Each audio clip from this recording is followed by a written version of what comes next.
सवारा भास्कर ने हाल ही में अपने सोशल मीडिया अकाउंट एक्स साबिका ट्विटर के हैक होने का इंकशाफ किया है।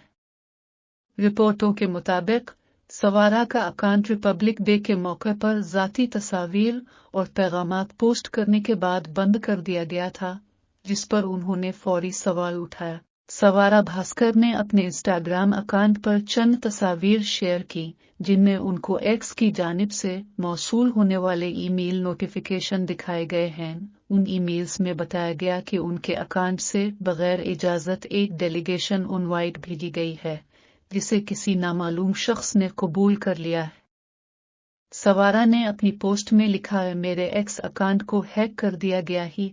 उन्होंने मजीद वजाहत की कि 30 जनवरी को उन्हें एक नोटिफिकेशन मौसूल हुआ जिसमें कहा गया कि कॉपीराइट की खिलाफ वर्जी के इल्जामात की बना पर उनका अकाउंट लॉक कर दिया गया। पासवर्ड तब्दील करने की कोशिश के बावजूद उन्हें दोबारा रसाई न मिल सकी और अगले दिन एक और ईमेल मौसूल हुई जिसमें बताया गया कि 2 फैक्टर ऑथेंटिकेशन बंद कर दी गई है। सवारा ने अपनी तहरीर में कहा, मैंने किसी भी शख्स को कोई डेलीगेशन इनवाइट नहीं भेजी, मगर मुझे एक ईमेल मौसूल हुई जिसमें लिखा था कि एक नामालूम अकाउंट ने मेरे अकाउंट से डेलीगेशन कबूल कर लिया है, जिसकी वजह से अब वो मेरा अकाउंट पोस्ट्स, डीएम्स और ग्रुप्स बनाने के काबिल हो गया है।